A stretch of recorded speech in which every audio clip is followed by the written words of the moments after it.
Hi again then guys, and welcome to episode 16 of B-Road Ballers, the review series of course for the hot hatches of Gran Turismo 6.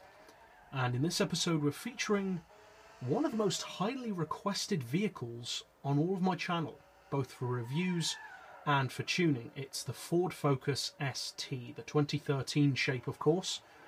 And this is a really popular car from what I've seen on GT6, possibly even the most popular hot hatch in the game. So, to prepare you guys who are really strong fans of this car, you might not like some of the things I'm going to say in this video. Now, I'm certainly not going to say that it's a bad car, because it isn't.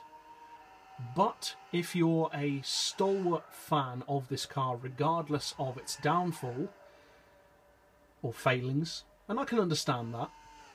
My favourite car is not the best car in the world, it's nowhere near it. But if you're that kind of person, then, like I said, you may find some of this a little bit hard to hear. But as far as sheer spec, it's a very good car. It's very strong all round. It's fairly obviously a front-wheel drive model. It's kind of a shame that we don't have the RS models that equate to this kind of generation. The latest RS, of course, has only just come out, but I'm referring really to the last generation before it got this slight facelift, which is actually my favourite version of all of the Ford Focuses, the version that's commonly seen in lime green. I absolutely love that car. But this model has a 2-litre turbo engine, probably not too surprising there. It produces a very healthy 495 horsepower and, as well, a very impressive 400 pound-feet of torque. And interestingly, peak power and peak torque arrive with the most efficient turbo for this car, which is the high range, at the exact same revs, which is unusual. There are not many vehicles which have that. Peak power and peak torque both arrive at 6,500 revs. Now this car is also pretty light, which is impressive because it's not a small car by any means. It weighs just under 1,200 kilos. And thanks to that impressive weight, combined with its pretty high power output, it has a very good power-to-weight ratio of 413 horsepower per tonne, which doesn't sound like a huge amount, but for the hot hatch class that is pretty good. There are not that many hot hatches which break the 400 horsepower per tonne barrier.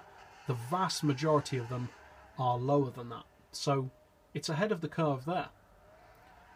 And the value for money on this model is fantastic as well. It only costs just over 24,000 credits, which is ridiculously cheap really, considering that it's at least as good as many of its main rivals that cost, in some cases, up to double that.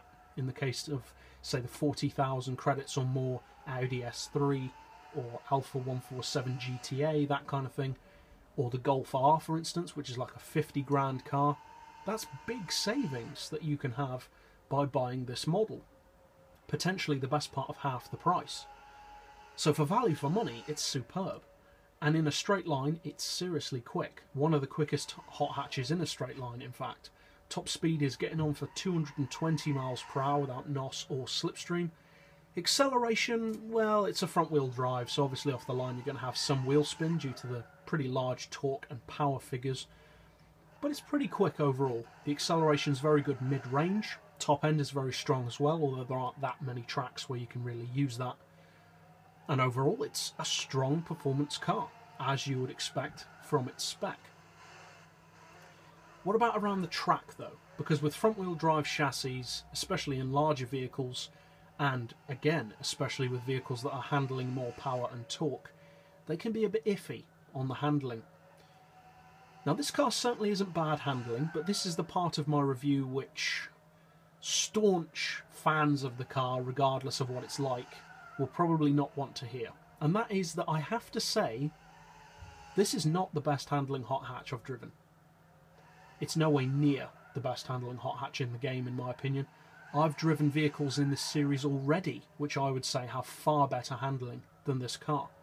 Front-wheel drive, rear-wheel drive, all-wheel drive, irrelevant. So, it's not a bad car, certainly not. And I don't dislike the car. This isn't some personal prejudice that I have against the Focus ST. Like I said, I prefer the RS, but I'm still a fan of the Focus. So it's not that. I just have to tell you guys the facts. And the facts are, this doesn't handle as well as many people seem to think it does. And the only conclusion that I can come to is that many of the people who think that this is pretty much the best hot hatch in the game obviously just haven't driven much else. Because if you had, you would realise that it's not as amazing as you think it is. It's certainly not bad, it's very strong all round, but it's far from being the best in any way, to be honest. The Civic Type R accelerates better for its power.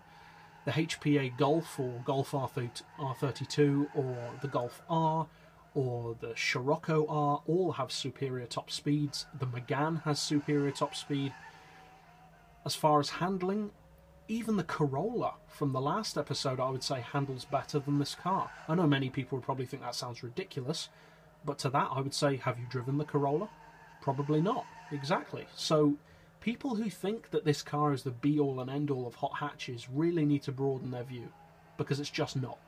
It's a very good car in every way. I'm not saying it has bad handling by any means, but it's also not the best. It's kind of like the Red Devil in some ways. People give it this status that it really, unfortunately, just doesn't live up to.